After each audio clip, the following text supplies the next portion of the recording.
ሰላም ሰላም ተወዳጆች እንዴት ናችሁ? ተገኝተናል። ዛሬም እንደተለመደው የተለያዩ መረጃዎችን፣ ዜናዎችን፣ የዝውውር ዜናዎችንም ጨምሮ እንዲሁም ልዩ ልዩ መረጃዎች አሉን። እነኛን ዜናዎች እንደተለመደው ላደርሳችሁ ተገኝቻለሁ። ውድ የማንቸስተር ዩናይትድ የኢትዮጵያ ቤተሰቦቼ ትላንት ያው የተደረጉ ጨዋታዎች አሉ ዩናይትድን ባይመለከቱም ግን ከዩናይትድ ጋር የሚያያይዛቸው አንዳንድ ጉዳዮች አሉ። አንዳንድ ጨዋታዎች በተለይ እናነሳቸዋለን። ያው ትዝብትም ስለሆነ አንድ ሁለት ደግሞ እንደው ከብሩኖ ፈርናንዴዝ ጋር በተያያዘ ምን ያህል ብሩኖ ፈርናንዴዝ የዓመቱ የፕሪሚየር ሊጉ ምርጥ ለመባል እየተቃረበ እንደመጣ የሚያመላክት ውጤትም ነው የተመዘገበው። ከዛ ጋር እንዴት የሚለውን አያይዤ አንዳንድ መረጃዎችን እነግራችኋለሁ። የዩናይትድ ታዳጊ ተጫዋቾች በአስደናቂ የሆነ ፐርፎርማንሳቸውን ቀጥለውበታል። አንደር ኤቲው አንደር 21 ጥሩ ስራ እየሰሩ ነው በነገራቸው ላይ እና ቼልሲ ተመልሶ ጎል አስቆጥሮላቸዋል። ይሄ ተጫዋች ስላስቆጠረው ጎል አንድ ተጫዋችም እንዲሁ ኮንትራት ፕሮፌሽናል ስለመፈረሙ ስለ ጄጄ ገብርኤል የተወሰነ ነገር ብለን ደግሞ አንድ ቺዶ ኦቢ እንደው የት ጠፋ ለምን ከዋናው ቡድን ስተገለለ ለምትሉን አድማጮች ምላሽ የሚሆን መረጃም ይዤላችኋለሁ። ዴዘርቢ ቶተንሃምን ከመያዙ በፊት የዩናይትድ ስራ እጅጉን አጥብቆ ፈልጎ ዩናይትዶች እንደማይቀጥሩት ሲያረጋግጥ ነው የቶተንሃምን ስራ የተቀበለው ተብሏል። አሁንም ግን ሉዊስ ኤንሪኬን ከዩናይትድ የአሰልጣኞች ዝርዝር ውስጥ አትሰርዙት፣ 10 ምክንያቶች ይህ አሰልጣኝ ወደ ዩናይትድ ሊመጣ እንደሚችል ደግሞ ይጠቁማሉ። እነሱ ምንድን ናቸው እናየዋለን። የክረምት የዝውውር መስኮት ከመከፈቱ በፊት ዩናይትድ በገንዘብ ብዛት ሳይሆን በብልጠት ዋይዝ የሆነ የዝውውር እንቅስቃሴ ነው ማድረግ ያለበት እንጂ እንደ ሊቨርፑል ብዙ ገንዘብ አውጥቶ ማፍሰስ እና ተጫዋቾችን መግዛት እንደሌለበትም አንድ ፕሮግራም ይዘናል። ይሄ ሀሳብ አስተያየት ነው፣ መረጃን መሰረት ያደረገ ምንድን ነው ነግራችኋለሁ። በዝውውር ዜና ተከላካይ ሊያስፈርሙ በስራ ላይ ስለመሆናቸው እንቅስቃሴዎች እንዳሉ እነግራችኋለሁ። የተለመዱ የአማካይ ክፍል የዝውውር ዜናዎች አሉን። ብቻ አብራችሁ ሁኑ ቤተሰቦች፣ በርከት ያሉ መረጃዎችን ከውስጥ ታገኛላችሁ። እንደ ሁሉ ጊዜው ድጋፍ አስተያየቶቻችሁን እየሰጣችሁኝ ቪዲዮን ላይክ እያደረጋችሁልን ሼር እያደረጋችሁ እንዲሁም ሀሳብ ኮሜንት ላይ በማስፈር የተለያዩ ጥያቄዎቻችሁን ሀሳባችሁን አብራችሁኝ እንድትቆዩ ነው የምጠይቀው። የመልካም ቆይታ። 8 ቀናት ይቀሩናል። ማንቸስተር ዩናይትድ በፕሪሚየር ሊግ ተመልሶ ጨዋታ እንዲያደርግ ከሊድስ ዩናይትድ ጋር በኦልድ ትራፎርድ ነው የምናደርገው ጨዋታችን። ይህን ጨዋታ የምናደርገው ደግሞ የነገ ሳምንት ነው። ስለዚህ አሁንም ቢሆን ማንቸስተር ዩናይትድ አውሮፓ ሻምፒዮንስ ሊግ እየተሳተፈ አለመሆኑን ተከትሎ የዩናይትድን ጨዋታ ለመመልከት እስከ ሰኞ ድረስ ነው የምንጠብቀው። ደግሞ ፕሪሚየር ሊጉም ሲካሄድ እኮ አርብ ማድረግ ይቻል ነበር፣ ግን የፕሪሚየር ሊጉ አካል ከቴሌቪዥን ስርጭት መብት ጋር በተያያዘው የዩናይትድን ጨዋታ ወደ ሰኞ አሸጋግሮታል ተብሏል። ያው ብዙ ቴሌቪዥን ጣቢያዎች በመረጡት ቀን መሰረት ነው እንግዲህ የሚደረገው። ክለቦች ስልጣን የላቸውም፣ ኤፍኤው ስልጣን የለውም።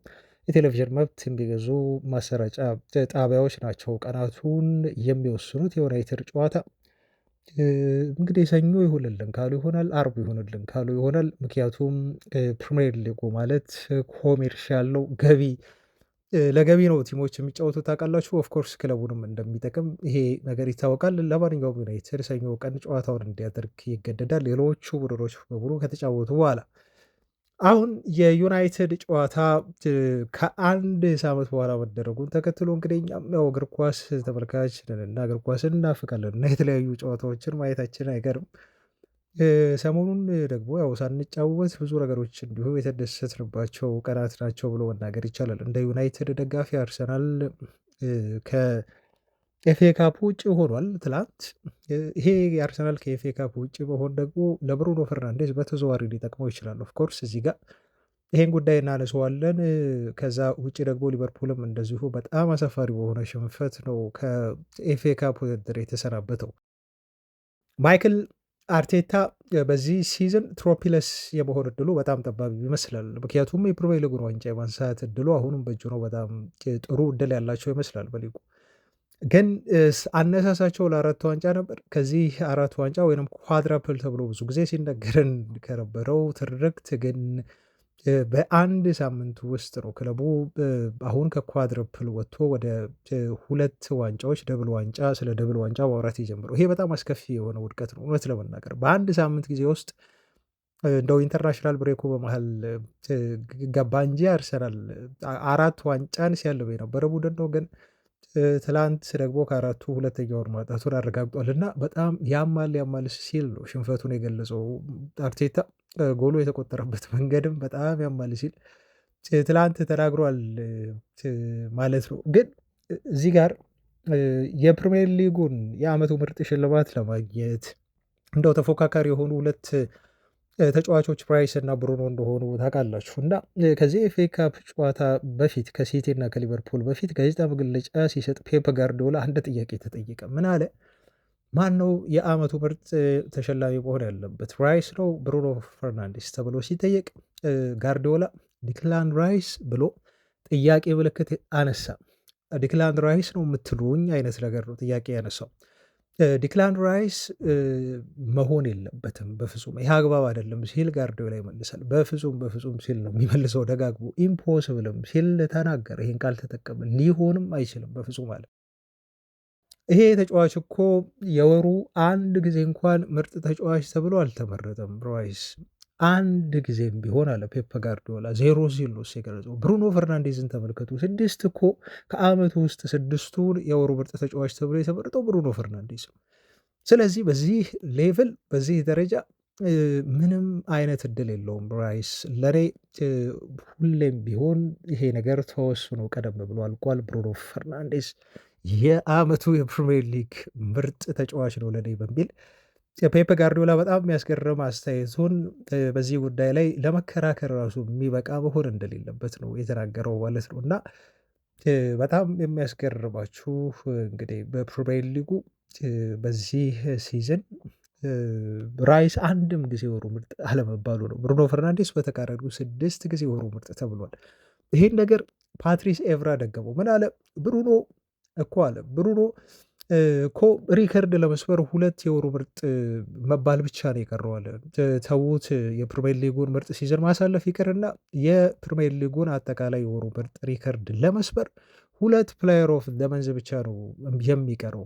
ይህንን ነው ከዲክላን ራይስ ጋር የምታነጻጽሩት ወይ ሲል ይጠይቃል። እና ራይስ ተመልከቱት አይደለም እንደው በዚህ ሲዝን በአርሰናል የወሩ አንድ ምርጥ ተብሎ ሊመረጥ ይቅርና በእግር ኳስ ዘመኑ በአጠቃላይ ዌስትሃም ዩናይትድ እያለም የተመረጠው እኮ አንድ ጊዜ ብቻ ነው። ብሩኖ ፈርናንዴስ ይህንን 6 ጊዜ በአንድ ሲዝን ብቻ አድርጎታል። እንዴት ለንጽጽር ታቀርቧላችሁ እነኝህን ተጫዋቾች ብሎ ፓትሪስ ኤቭራም ይሄ ነገር የሞተ ያከተመ ነገር እንደሆነ ፍጹም እንደው ሶሻል ሚዲያ ላይ የሚራገቡ ነገሮች የደጋፊዎች እንደው ጫጫታ የአርሰናል ደጋፊዎች ራይስ ያንሳ የብሩኖ ደግሞ ያንሳ የዩናይትድ ደጋፊዎች የሚባልበት ሳይሆን ፋክት ወረቀት አይተን ፐርፎርማንስ አይተን ቁጥሮችን አይተን ወረቀት ላይ ምን ፈርደው ነገር ነው እኮ ይሄ ምንም ለክርክር ቢገባ አይደለም በሚል ኤቭራም ስለዚህ ጉዳይ ተናግሯል ማለት ነው። ባለንሽለር ደግሞ ቀበል አደረገና ስለዚሁ ስለ ትላንቱ አርሰናል ሽንፈት ሲያወራ ከሳውዛምፕተን ጋር ከተሸነፉ በኋላ ምን አለ? እንደው ይሄ ዩናይትዱ ኤቭራ እኮ ያለው ነገር ትክክል ነው አለ። አርሰናል ልክ እንደ ኔትፍሊክስ ነው። ሁል ጊዜም ቢሆን ትከታተላላችሁ። አርሰናል እናያችኋለን፣ ኢንጆይ ያደርጋሉ፣ እኛንም ኢንጆይ ያደርጉናል። ግን ቀጣይ ሲዝን ሁሌ መጠበቅ ይኖርብናል። ልክ እንደ ኔትፍሊክስ ላይ እንደሚጫን አይነት ዶክመንተሪ ፊልም ወይም ቪዲዮ አይነት ነገር ብሎ ፓትሪስ ኤቭራ ስለነሱ የተናገረው ነገር እውነት ነው ብሎ ነው እንግዲህ እሱም የተናገረው። ፖል ስኮልስ በበኩሉ በዚህ ሲዝን አርሰናል እንደው የፕሪሚየር ሊጉን ዋንጫ የሚበሉ ከሆነ እንኳን አለ ወረስት ታይትል ሻምፒዮን ነው ብዬ ነው የምጠራቸው ብሏል። በሊጉ ታሪክ በጣም አስቀያሚው ቲም ነው የዘንድሮን የፕሪሚየር ሊግ ዋንጫ የሚበላው። ምክንያቱም ተጫዋቾች እንደተጎዱ በማስመሰል ከኢንተርናሽናል ብሬክ ቀደም ብለው እየጠሩ ፕላስ ከስሮ ኢን እና እንዲሁ ከሴት ፒስ ብዙ ኳሶችን ከሴት ፒስ እና ከስሮ ኢን ጎሎችን በማስቆጠር ፍጹም ይሄ ከእግር ኳስ መርህ ከአዝናኝነቱ መርህ በተቃራኒ ውጭ በሆነ መንገድ የሊጉን ሻምፒዮን ያነሳ በጣም መጥፎ አስቀያሚ ቡድን ነው አርሰናል የሚሆነው በዚህ ሲዝን የሊጉን ዋንጫ የሚያነሳ ከሆነ ፍጹም አይገባቸውም በሚል ፖል ስኮልስም አነጋጋሪ አስተያየቱን በድጋሚ ሰጥቶታል። ከዚህ በፊት የፕሪሚየር ሊጉ የዘንድሮ የፕሪሚየር ሊግን ዋንጫ አሸናፊ ሽልማት እንዲሁ መዝለል አለበት፣ ለማንም መሰጠት የለበትም በሚል መናገሩ ይታወሳል። ለማንኛውም ይሄ ሁሉ የመጣው በትላንቱ የአርሰናል ሽንፈት ነው። ይበልጥ የትላንት የአርሰናል ሽንፈትና ከኤፍኤ ካፕ ውጭ በሆን ደግሞ ብሩኖ ፈርናንዴዝ የዓመቱ የፕሪሚየር ሊግ ምርጥ ተጫዋች ተብሎ ለመመረጥ ነገሮችን በጣም ግልጽና ያቀለለለት መስሏል። የሳውዛምፕተን የትዊተር ገጽ ትላንት ወጣና ኢንጆይ ዩር ኳድራፕል ሲል በአርሰናል ደጋፊዎች ላይ እንዲሁ አላገጠ። በኳድራፕላችሁ ተዝናኑ ብሏቸዋል የአርሰናል ደጋፊዎችን። ክለቡ ግን ባለፈው ሰንደይ ላይ ነበረ ከኳድራፕል ብሎ ከሚጠራው ዋንጫ እንደዚሁ እየተሰናበተው ማለት ነው በፍጻሜ ጨዋታ በሲቲ በመሸነፉ በካራባኦ ካፕ። ትላንት ደግሞ በኤፍኤ ካፑ ተሸንፎ ወጣ። ሜቢ ማን ያውቃል በቀጣይ ሳምንት ደግሞ ከአውሮፓ ሻምፒዮንስ ሊግ አርሰናል ሊወጣ ይችላል። ምናልባት በሜይ መጨረሻ ላይ ደግሞ እንደው በፕሪሚየር ሊግ የሚፈጠር ነገር አይታወቅም። ያኔም አርሰናል የሊጉን ዋንጫ አቶ ታሪክ ይሰራ ይሆን? እንመለስ ወደ ዩናይትድ መረጃዎች ብቻ ማድረሳችንን እንቀጥልና ጄዳን ካባሶ የተባለ ዩናይትድ ፍጹም ተስፋ ያለው ታዳጊ ተጫዋች ነው እና ይሄ ልጅ የመጀመሪያ ፕሮፌሽናል ኮንትራቱን ከዩናይትድ ጋር ተፈራርበዋል። በጣም የምኮራበት ቀን ነው ብሏል። ለእኔና ለቤተሰቦቼ ይህንን የረዥም ዓመት ኮንትራት ከዩናይትድ ጋር በዚህ በጣም ላቅ ባለ ታላቅ በሆነና ልዩ ክለብ በመፈራረሜ ደስታ ተሰምቶኛል ብሏል። ፈጣሪዬን አመሰግናለሁ። አሁንም ቢሆን ለዋናው ቡድን ለመጫወት በዚሁ ለመቀጠል ፑሽ ማድረጌን እቀጥላለሁ። ከእኔ ብዙ ጠብቁ ብሏል። ይሄ የጊዜ ጉዳይ ካልሆነ በስተቀር አለ በዩናይትድ ቤት ስኬታማ እንደመሆን ምንም ጥርጥር የለውም ሲል ነው ተጫዋቹ በዩናይትድ ቤት የሚያቆየውን የረጅም ዓመት ኮንትራት በይፋ ከፈረመ በኋላ ከአማሶን አስተያየቱን የሰጠው። በነገራችሁ ላይ ዩናይትድ ታዳጊ ተጫዋቾች አሁንም ቢሆን በአንደር 80 እንዲሁም በአንደር 21 ማሸነፋቸውን ቀጥለዋል።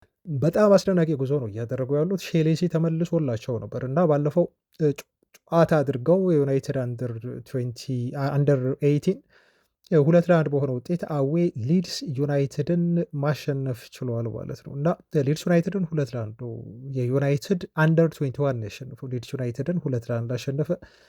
ጃክ ፍሌቸር ጎል እንዲሁ አስቆጠረ ማለት ነው። የፍሌቸር ልጅ ለአሲስት ያደረገው ደግሞ ሌሲ ነው። ሌሲ በአጠቃላይ የባለፈው አሲስቱን ጨምሮ 8 ጎልና አሲስት ላይ በዚህ በባለፉት 5 ጨዋታዎች ላይ ለዩናይትድ አስተዋጽኦ ማበርከት ችሏል ማለት ነው። ያው አንዴ አንደር 80 አንዴ ደግሞ አንደር 20 ያሉ ነው እነዚህ ተሰጥኦ ያላቸው ተጫዋቾች እየተጫወቱ ያሉት እና ሼሌሲ ከጉዳቱ ከተመለሰ በኋላ ጥሩ እንቅስቃሴ ጥሩ ጨዋታ አድርጓል። ጄጄ ገብርኤል 20 ጎል ላይ ደርሷል። ከ22 የዩናይትድ አንደር 80 ጨዋታዎች ላይ ገና 15 ዓመቱ ነው ይሄ ልጅ ታውቃላችሁ። የዩናይትድ የአካዳሚው ኮከብ እየተባለ ልጅ ነው። ብዙ እየተጠበቀበት ያለ ልጅ ነው እና በፕሪሚየር ሊጉ ለመጀመሪያ ጊዜ ተጫዋቹ ተሰልፈው ጎል የሚያስቆጥር ከሆነ ከዲሴምበር 19 2026 በፊት ተጫዋቹ የአርሰናሉን ተጫዋች ሪከርድ ይሰብራል። ዶማነድ ማለት ነው። ይህን ሪከርድ ለመስበር ግን ከዲሴምበር 19 2026 በፊት ተጫዋቹ በቀጣይ ሲዝን በዩናይትድ ቤት በፕሪሚየር ሊግ ተሰልፎ ጎል ማስቆጠር ይኖርበታል። ይህን ካደረገ የማክስ ዶማነድ በትንሽ እድሜው ጎል ያስቆጠረ ሪከርድ ጄጄ ገብርኤል በቀጣይ ሲዝን ይሰብራል። ይህን ለማድረግ ተጫዋቹ ጠንክሮ እንደሚሰራ ነው የሚጠበቀው። ቀጣይ ሲዝን ላይ ዩናይትድ ዋናው ቡድን አካል መሆኑ የማይቀር እንዲሁ ስለሆነ እና ተጫዋቹ ትልቅ ተስፋ የተጣለበት ልጅ ነው። በዩናይትድ ቤት ከወዲሁ እንግዲህ ብዙ ነገር እየተባለለት ያለ በተለይ አሁን እድገቱን በደንብ እያስቀጠለ የሚገኝ በየሳምንቱ ጨዋታዎችን ባደረገ ቁጥር የሚያስደምመን የወደፊቱ የባለንዶር አሸናፊ ተብሎ እየተሞካሸ ያለ ልጅ ነው ጄጄ ገብርኤል።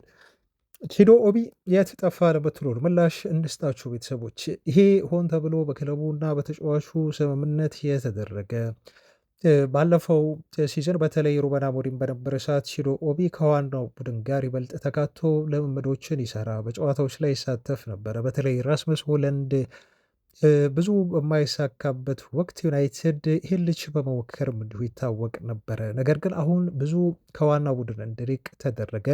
ይሄ የተደረገበት ምክንያት ደግሞ ለተጫዋቹ ጥቅም ሲባል ከተጫዋቹ ጋር በተደረገ ውይይት የተወሰነ ውሳኔ እንደሆነ ነው። ናት ሳልት የተባለው ታማኝ ጋዜጣ ይሄን ጉዳይ እየዘገበው ቺዶ ኦቢ በዩናይትድ ዋና ቡድን ውስጥ በጣም ከፍተኛ የሆነ ፕሬዠር አለ። ስለዚህ ይህን ፕሬዠር ተቋቁሞ ውጤታማ ለመሆን መጠንከር እንዳለበትና በዋናው ቡድን ውስጥ ያለው ግፊት ኃይለኛ መሆኑን በመረዳቱ አሁን ትኩረቴን በታችኛው ቡድን ላድርግ በሚል ወሰነ ነው የተባለው። ምክንያቱም ይሄን ጉዳይ እኔ ባለፈው ሳነሳ ነበር፣ ባለፈው ሲዝን በተለይ ማለት ነው ቤተሰቦች ካስታወሳችሁ። ምክንያቱም የቺዶ ኦቢ እግር ኳስ ህይወት አደጋ ላይ ሊወድቅ ይችላል። ተጫዋቹ በዋናው ቡድን ውስጥ ይሄን ያለ ጎላ ተሳትፎ እያደረገ አይደለም። ብዙ ጊዜ በመቀመጥ ነው የሚያሳልፈው። የተጫዋቹ ጥቂት ጨዋታዎች ላይ ብቻ ነው ተቀይሮ የመግባት እድል እየተሰጠው ያለው። ይሄ ነገር ታዲያ የአንደር የዩናይትድ 21 ጨዋታዎች ላይ ባለመሳተፉ ተጫዋቹ ይጎዳል። ተፈጥሯዊ የሆነ እድገቱን እንዲያስቀጥል አያደርገውም። ምክንያቱም በየሳምንቱ መጫወት ያለበት ልጅ ነው፣ አንድ ነገር ላይ ብቻ ማተኮር አለበት በሚል እንዲሁ ይህን ሀሳብ ሳነሳ ነበር። ልጁም አሁን ይሄ ጉዳይ ለእግር ኳስ ህይወቱ ወጣ ገባ ማለቱ ከዋናው ቡድን ጋር እንደማይጠቅመው ተረድቶ አሁን ሙሉ ትኩረቴን በታችኛው ቡድን ውስጥ ላድርግ በሚል ከክለቡ አመራሮች ከአሰልጣኞች ጋር ተነጋግሮ የወሰነው ውሳኔ ነው። ለዛም ነው በዋናው ቡድን ውስጥ ብዙ የማይታየው። ቀጣይ ግን በጣም ጠንክሮ እየሰራ ነው ተብሏል ከታዳጊዎች ጋር። ተጫዋቹ በደንብ በቅርቡ ወደ ዋናው ቡድን እንደሚመለስ፣ ሲመለስ ግን ፍጹም የተለየ ቺዶ ኦቢ ሆኖ እንደሚመለስ ነው ለራሱም ቃል ገብቶ ከአሰልጣኞቹ ጋር ጠንክሮ እየሰራ እንዳለ ይሄ ተጫዋች እየተገለጸው። ወደ ልዩ ልዩ ዜናዎች ደግሞ ስናልፍ ወደ አሰልጣኝ ቅጥር ዜና ነው የምንሻገረው እና አሌክስ ክሮክ የተባለ የቶክ ስፖርት ተአማኝ የሆነ ጋዜጠኛ ነው ስለ ሮቤርቶ ዲዘርቢ እንደዚህ ሲል ተናገረ። ማንቸስተር ዩናይትዶች የቶተንሃምን ስራ ተቀብሎ እሽታውን ሰጥቶ እጅግ ከፍተኛ በሆነ ቤተሰቦች ያስምሩበት በጣም ከፍተኛ በፕሪሚየር ሊጉ ካሉ አሰልጣኞች እንደው በጣም ብዙ አሰልጣኞች አሉ በሊጉ ጥሩ ጥሩ ደሞዝ የሚያገኙ። ነገር ግን የሊጉ ከፍተኛ ተከፋይ ፔፕ ጋርዲዮላ አለ፣ ማይክል አርቴታ አለ። ከነኚህ ሁለት አሰልጣኞች ቀጥሎ በሊጉ ከፍተኛ ገንዘብ የሚከፈለው አሰልጣኝ ሮቤርቶ ዲዘርቢ ነው። ቶተንሃም የሚወርድ ከሆነ አብሬ ወርቼ ወደ ሻምፒዮንሺፑ ይሄን ክለብ ላመጣው ቃል እገባለሁ ብሎ ነው እንግዲህ የሊጉን ከፍተኛ ደሞዝ ተቀብሎ ቶተንሃምን የማሰልጠን ስራውን የተረከበው። ግን በጣም የሚያስገርመው ዴዘርቢ ቶተንሃምን በይፋ ከመያዙ በፊት እስቲ ቆይ ዩናይትድ ወደ እኔ የሚመጣ ከሆነ በሚል በተወካዮቹ አማካኝነት የዩናይትድ ስራ ይሰጠው አይሰጠው የሚለውን በዩናይትድ የአሰልጣኞች እጩ ዝርዝር ውስጥ ይካተት አይካተት የሚለውን ቼክ አድርጎ በማንቸስተር ዩናይትድ አመራሮች ለአሰልጣኝነት እንዳልተያዘና ሰውየው እጩም እንደማይሆን ቶታሊ ክለቡ እንዳላቀደው ሲያረጋግጥ ነው የቶተንሃምን ስራ የተቀበለው ዲዘርቢ ተብሏል። ይህም የዩናይትድን የማሰልጠን ከፍተኛ ፍላጎት እንደነበረውና ምን ያህል ዴስፐሬትሊ ማንቸስተር ዩናይትድን ለማሰልጠን ሲፈልግ እንደነበረ የሚያሳይ ነው ተብሎ ተወስዷል። ምንም እንኳን ሰሞኑን ባደረስኳችሁ ዜና የዩናይትዱ ጊዜያዊ አሰልጣኝ ማይክል ካሪክ እና የጀርመን ብሔራዊ ቡድን አሰልጣኝ የሆኑ ጁሊያን ናግልስማን ቀጣይ ዩናይትድ አሰልጣኝ የመሆን ሰፊ እድል እንዳላቸው በነግራችሁም፣ ግን አንዳንድ ጋዜጦች አሁንም ሉዊስ ኤንሪኬን ከዩናይትድ አሰልጣኝነት ስራ ተሰርዞት ይሉናል። እንደውም ያየሁት መረጃ 10 ምክንያቶችን አስቀምጠዋል። ሉዊስ ኤንሪኬ አሁንም ቢሆን በማንቸስተር ዩናይትድ ቤት ቀጣይ ሲዝን ላይ አሰልጣኝ የሚሆንባቸው እና ስራውን ተቀብሎ ሊመጣባቸው የሚችልባቸው ምክንያቶች ተብለው፣ አንደኛው ዩናይትድ ከዓለማችን ላይ ካሉ በጣም ትልልቅ ክለቦች መካከል አንደኛው ነው። የማንቸስተር ዩናይትድን የአሰልጥነን ስራ በቀላሉ ውድቅ የሚያደርግ አሰልጣኝ የለም። እንደው ስራው ሲቀርብለት ከፕሮጀክቱ ጋር በተያያዘ ባለመስማማት ጉዳይ ካልሆነ በስተቀር ዩናይትድ ለብዙ አሰልጣኞች ህልም የሆነ የትኛውም አሰልጣኝ ላይ ሰልጥነው የሚፈልገው ስራ ነው። ራሱ ሉዊስ ኤንሪኬም ቢሆን ዩናይትዶች እሱን ለማናገር በቀረቡበት ሰዓት አውርቷቸዋል፣ ብዙ ነገር ተነጋግሯል። ስለዚህ ቶታሊ ሉዊስ ኤንሪኬ ዩናይትድን የማሰልጠን ፍላጎት ባይኖረው ኖሮ ሪጀክት ያደርጋቸው ነበር። ቀድሞውኑ በፔጅ ቤት መቆየት የሚፈልግ ቢሆን ኖሮ ስቲል ግን እሱ አሁን ከዩናይትድ ስራ ጋር በተያያዘ ሪጀክት አላደረጋቸውም። በቃ ወደ ዩናይትድ መምጣት አልፈልግም የሚል ምላሽ ፍጹም አልሰጠም። አሁንም እድል እንዳላቸው እየነገራቸው ወይ ደግሞ ተስፋ እየሰጣቸው ያለ አሰልጣኝ ነው ሄንሪኬ። ፍጹም ዩናይትድን ሪጀክት አላደረገም ተብሎ ይሄ እንደ አንድ ምክንያት ተገለጸ። ሌላው የፕሪሚየር ሊግ የማሰልጠን ፍላጎቱ ነው ተብሏል። ይህን ከዚህ በፊት አውርተንበታል። ሉዊስ ኤንሪኬ ራሱም ቢሆን በአንደበቱ በፕሪሚየር ሊግ መጥቶ አንድ ቀን የማሰልጠን ምኞት እንዳለው መናገሩ ይታወቃል። ይህም የዩናይትድን ስራ እንዲቀበል ሊያደርግ የሚችለው ምክንያት ነው ተብሏል። ፕላስ ሶስተኛው ደግሞ ከዚህ በፊት ይሄንንም ብዬዋለሁ፣ በፒኤስዤ ቤት ሁሉንም ነገር አሸንፏል። ምንድን ነው የቀረው? ሉዊስ ኤንሪኬ ብዙ ዋንጫዎችን ሰብስቧል። የዶሜስቲክ ዋንጫዎች አሁን በፒኤስዤ ቤት ብዙ ብርቅ አይደሉም። አውሮፓ ሻምፒዮንስ ሊግን ባለፈው አግኝቶላቸዋል። ስለዚህ ምናልባት አሁን ዘንድሮ በፒኤስዤ ቤት የሚቆይ ከሆነ ለብር ብሎ ነው ሊቆይ የሚችለው። ከፍተኛ የሆነ ምናልባት የዓለማችን እጅግ በጣም ውዱ አሰልጣኝ ተከፋይ ሊያደርጉት ይችላሉ እና ምናልባት ብር ሊሆን ይችላል በፒኤስዤ ቤት አዲስ ኮንትራት ሊፈርም የሚያደርገው እንጂ ስኬት የሚያነሳሳው ነገር ከብር ውጭ ሌላ ነገር የለም ተብሎም ይሄ ምክንያት ተጠቅሷል። እንዲሁም ታለንት ያላቸው ተጫዋቾችን ከፈለገ በማንቸስተር ዩናይትድ ቤት በርካታ ታለንት ያላቸው ተጫዋቾች አሉ። በተለይ አሁን ቀጣይ ክረምት የዝውውር መስኮትም ላይ ክለቡ ተጫዋቾችን እንደሚያስፈርም ይጠበቃል እና ከመጪው ታዳጊም ተጫዋቾች ጋር በተያዘ ከዩናይትድ አንደር 21 ቡድን ጋር በተያዘ ብዙ ታለንት ያላቸው ተጫዋቾች አሉ። እነ ሌሴ አሉ፣ ቺዶ ኦቪ አለ እና ቼቼ ገብርኤል አለ። ይሄን የሚያይ ከሆነ ሉዊስ ኤንሪኬ ዩናይትድን በመርጦ እንዲመጣም ሊያደርገው ይችላል ተብሏል። ኢኔዮሶች እሱን በማርኬት በዝውውር ስትራቴጂ ላይ የሚደግፉት ከሆነ ዩናይትድን የመቀበል እድሉ ሰፊ ነው ተብሏል። እንደዚሁም ከሰር አሌክስ ፈርጉሰን በኋላ የፕሪሚየር ሊጉን ዋንጫ ለማንቸስተር ዩናይትድ በማግኘት የመጀመሪያው አሰልጣኝ ለመሆን ከሰር አሌክስ ፈርጉሰን በኋላ ራሱን ታሪክ ላይ ማስመዝገብ የሚፈልግ ከሆነ ስራውን ሊቀበል ይችላል ተብሏል። እንዲሁም ዩናይትድ በአውሮፓ ሻምፒዮንስ ሊግ ዘንድሮ የመመለስ እድሉ በጣም ሰፊ ስለሆነ ምናልባት ሉዊስ ኤንሪኬ ዩናይትድን ወደ አውሮፓ ሻምፒዮንስ ሊግ መሳተፍ እየጠበቀስ ቢሆን ክለቡ በአውሮፓ ሻምፒዮንስ ሊግ ላይ ተሳትፎውን ካረጋገጠ ብዙ ባጀት ይኖራል። ሉዊስ ኤንሪኬን በዩናይትድ ቤት መጥቶ ከዩናይትድ ጋር በሚፈልገው ፕሮጀክት በሚፈልጋቸው ተጫዋቾች ቡድኑን ለመገንባት ስለሚያስችለው ምናልባት የዩናይትድ የአውሮፓ ሻምፒዮንስ ሊግ ተሳትፎ ዩናይትድን እንዲይዝ ሊያደርገው ይችላል ተብሎ ይህም እንደ ምክንያት ተቀመጠ። የማንቸስተር ዩናይትድ ታሪክ አለ፣ በመላው ዓለም ያለው ፖፑላሪቲ አለ። ክለቡ ከባርሴሎና እና ከሪያል ማድሪድ በላይ ምናልባት በመላው ዓለም ብዙ ፋን ቤዝ ያለው ነው። ይሄም ሊስበው ይችላል ተብሏል። እንዲሁም ትልቅ ገንዘብም በዩናይትድ ቤት ሊከፈለው ይችላል። በሊጉ ትልቅ ተከፋይ ከሆኑ አሰልጣኞች ተርታ የሚያስመዘግበውን ደሞዝ ዩናይትድም የመስጠት አቅም አለው። አሁን ደግሞ ማንቸስተር ዩናይትድን ለማሰልጠን ትክክለኛው ጊዜ ሊሆን ይችላል። ምናልባት ሉዊስ ኤንሪኬ ኮንትራት ከፈረመ በቀጣይ የዩናይትድን ስራ ለማግኘት ሊቸገር ይችላል እና እነኚህ ሁሉ ምክንያቶች አሁንም ቢሆን አሰልጣኙ በዩናይትድ ቤት ስራ ተቀብሎ ሊመጣ የሚችልባቸው ምክንያቶች ናቸው ተብለው እነኚህ ነጥቦች ተቀምጠዋል። ከዝውውር ጋር በተያያዘ በነገራችሁ ላይ ማንቸስተር ዩናይትድ ከወዲሁ ነው ስራ እየሰራ ያለው። ከዓለም ዋንጫው በፊት አንድ ተጫዋች ለማምጣት እየተንቀሳቀሰ ያለ ይመስላል። ነገር ግን በዝውውር እንቅስቃሴዎቻቸው ላይ እንደው ዜናዎችን ከማድረሳችን በፊት ዩናይትድ ለወኪሎች ብቻ በባለፈው የዝውውር መስኮት ላይ 31.7 ሚሊዮን ፓውንድ ክፍያ ፈጽመዋል ነው የተባለው። ይሄም ከፌብርዋሪ 2025 እስከ ፌብርዋሪ 2026 የፈጸመው ክፍያ ነው። ከፕሪሚየር ሊግ ክለቦች ስድስተኛው ብዙ ለወኪሎች ክፍያ የከፈለ ቡድን ተብሎ ዩናይትድ ተቀምጧል። አሁን እናነጻጽረው ይሄን ነገር ሌሎች ክለቦች ስንት ከፈሉ የሚለውን ስናይ ቼልሲ በጣም በሚያስገርም ሁኔታ ነው። ቼልሲ ገንዘብ አወጣጥ አካሄዳቸው ጤናማ አይደለም ብዬ ብዙ ጊዜ ያወራለሁ። ቼልሲ ከዩናይትድ እጥፍ ለወኪሎች ከፍሏል። 65.1 ሚሊዮን ፓውንድ ነው ቼልሲ የከፈለው።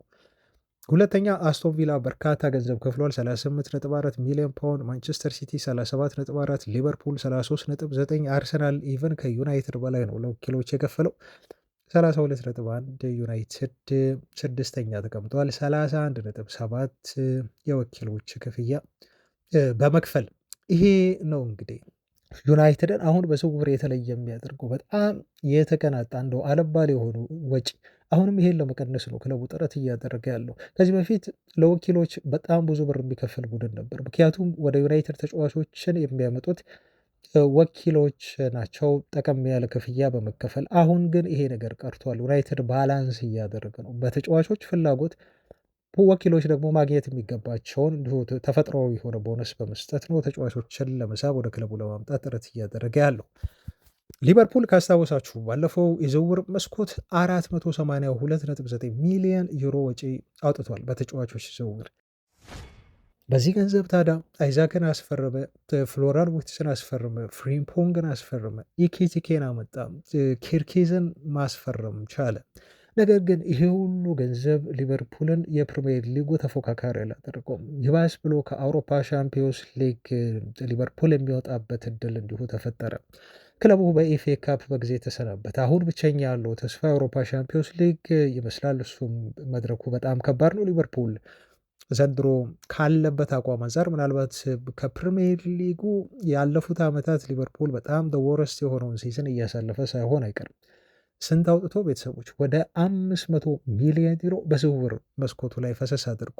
ማንቸስተር ዩናይትድስ ስንት አወጣ? ከሊቨርፑል ግማሽ በሆነ ገንዘብ ወደ 246.7 ሚሊዮን ዩሮ በዝውውር መስኮቱ ላይ አወጣ። ዩናይትድ ማንን አስፈረመ? ሼሽኮን አመጣ፣ ብሪያን ምቡሞን አመጣ፣ ኮኛን አመጣ፣ ላሜንስን ማስፈረም ቻለ ማለት ነው። ዩናይትድ ግን አሁን በፕሪሚየር ሊጉ ከሊቨርፑል እጅግ በጣም ያማረ አስደናቂ የሆነ ሲዝን እያሳለፈ በአውሮፓ ሻምፒዮንስ ሊግ ለመሳተፍ በጣም የተቃረበ ቡድን ሆኗል። ምን ለማለት ነው ቤተሰቦች ይህን ሀሳብ ያነሳሁት? ገንዘባችሁን ስታወጡት በዝውውር መስኮት ላይ ክለብ አወጣጡ ብዙ ገንዘብ መመደቡ ሳይሆን በጣም በብልጠት ያንን ገንዘብ መጠቀሙ ነው። ማንቸስተር ዩናይትድ ሊቨርፑል ያወጣውን 500 ሚሊዮን ዩሮ የዝውውር ገንዘብ ቢያወጣ ምን ያህል በዚህ ሲዝን በፕሪሚየር ሊጉ የሊጉን ዋንጫ ለማንሳት የሚፎካከር ቡድን ይሆን እንደነበረ ያለምንም ጥርጥር ይሄን በድፍረት መናገር ይችላለሁ። ምክንያቱም ዩናይትድ 250 ሚሊዮን ዩሮ ተጨማሪ ገንዘብ ቢሰጠው 4 ወይ 5 በጣም ቲሙን ሊያሟሉ የሚችሉ እጅግ ምርጥ የሆኑ ዝውውሮችን ሊፈጽም የሚችልበት እድል በጣም ሰፊ ስለሆነ ማለት ነው። ለዛ ነው የዝውውር መስኮት ላይ ገንዘብ ሲወጣ በብልጠት እንጂ በብዛት የተጫዋቾች ዝውውር የተጋነነ መሆን የለበትም። ቲሙን የሚጠቅም ብቻ መሆን በቂው ነው ብዬ ያልኩት። ሚረር የተባለው ጋዜጣ በነገራችሁ ላይ ሰር ጂም ራትክሊፍ በቀጣይ ክረምት ላይ በርካታ ገንዘቦችን ሊያገኙ አቅደዋል ከዩናይትድ ተጫዋቾች ሽያጭ ብሎናል።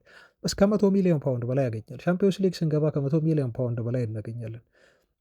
በሽያጭ እነ ኡጋርቴ፣ ዘርኪዚ፣ ኦናና፣ ሆይላንድ፣ ራሽፎርድ እነኚህ ሁሉ የሚሸጡ ናቸው። ኢቨን ከሆይላንድ እና ከራሽፎርድ ብቻ ክለቡ ከወዲሁ እስከ 80 ሚሊዮን ዩሮ ገንዘብ ኪሱ ይከታል ወይም 64 ሚሊዮን ፓውንድ ገንዘብ እንደሚያገኝ ይተማመናል። የኡጋርቴ ክለቡን መልቀቅ፣ የዘርኪዚ መልቀቅ፣ የኦናና ሳይጨመር ማለት ነው። ፕላስ ካዛሚሮ ክለቡን ለቆ ከሄደ በኋላ 18 ሚሊዮን ፓውንድ ነው ከደሞዝ ቢሉ ላይ ዩናይትድ የሚያተርፈው። እነኝን ሁሉ ነገሮች ስትደምሉ እንደ ሚረር ጋዜጣ ከሆነ ዩናይትድ በቀጣይ ክረምት የዝውውር መስኮት የሚጠቀመው በርከት ያለ ሚሊዮን ፓውንድ ገንዘብ ይኖራል ብሎ ነው ክረምቱ ዝውውር መስኮት ላይ ቡድኑ ለማጠናከር የተያዘው እቅድ እነኝህን ተጫዋቾች በማሰናበት እንደሆነ የገለጸው። ወደ ዝውውር ዜናዎች አለፍን። ከተከላካይ ዝውውር ጋር በተያያዘ ሰሞኑን ሲወራ የነበረ ዜና ነው። ይሄ የኒኮ ሽሎተርቤክ ተብሎ የሚጠራ ተጫዋች ነው። ይሄ ተጫዋች ለማስፈረም ጀርመናዊ ነው። የዶርትመንድ የሴንተር ባክ ስፍራ ተጫዋች ነው እና ዩናይትዶች እዚህ ተጫዋች ላይ አይናቸውን ጥለዋል ተብሏል። ኦፍኮርስ ሃሪ ማጓየር አዲስ ኮንትራት በዩናይትድ ቤት ይፈርማል፣ ጥያቄ የለውም።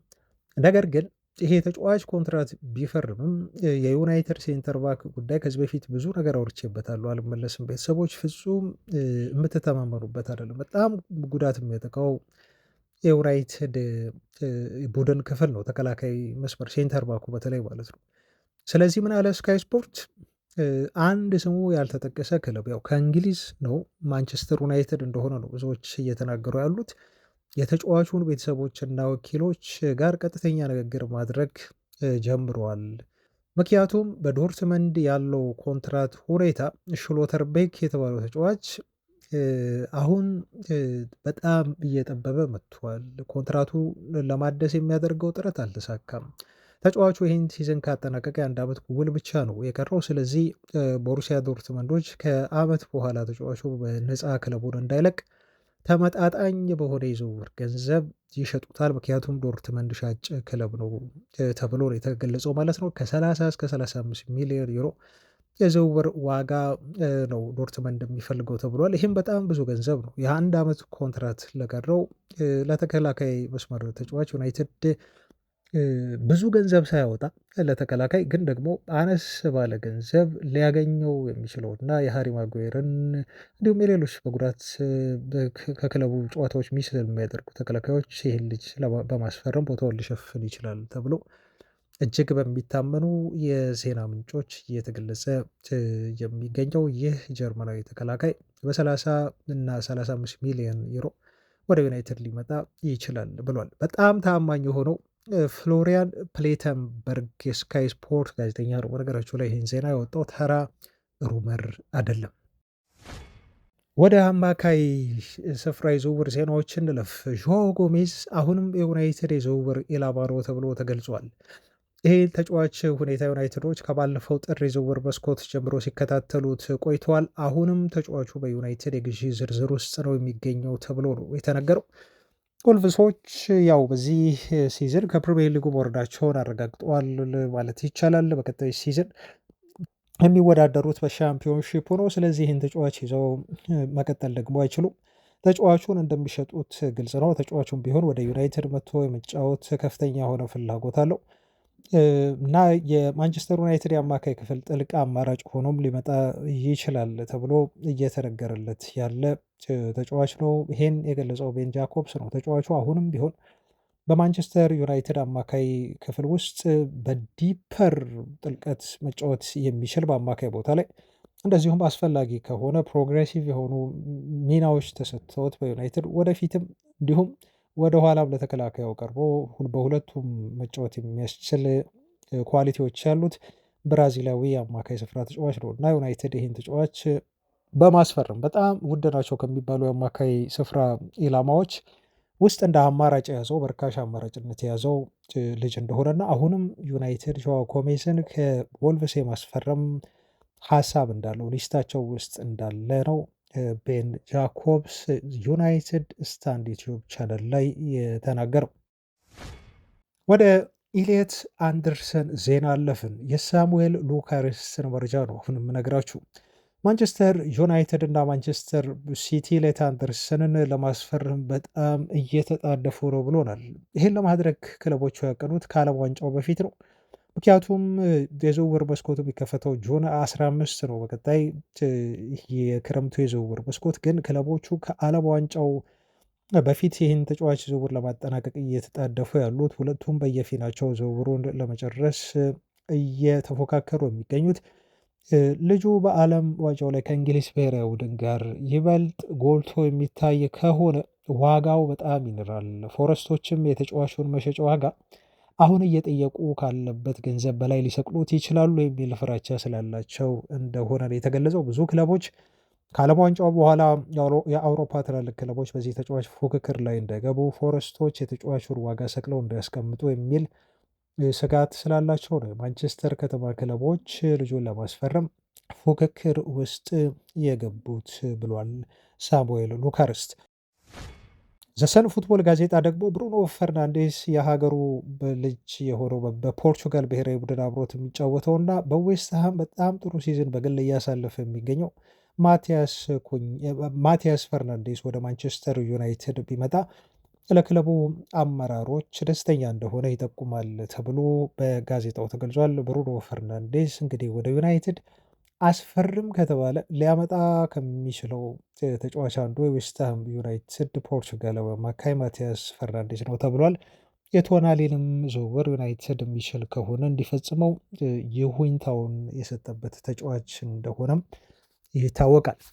ቤተሰቦች እነኝህን ይመስላሉ ለዛሬ ያስኩላችሁ ዜናዎች። አብራችሁኝ ስለነበራችሁ እጅግ ከልብ አመሰግናለሁ። ነገም እንገናኛለን አዳዲስ መረጃዎችን ይዤ በድጋሚ ነገ እስካገኛችሁ ድረስ እስከዛ ሰላም ሁኑ ቤተሰቦች ባይ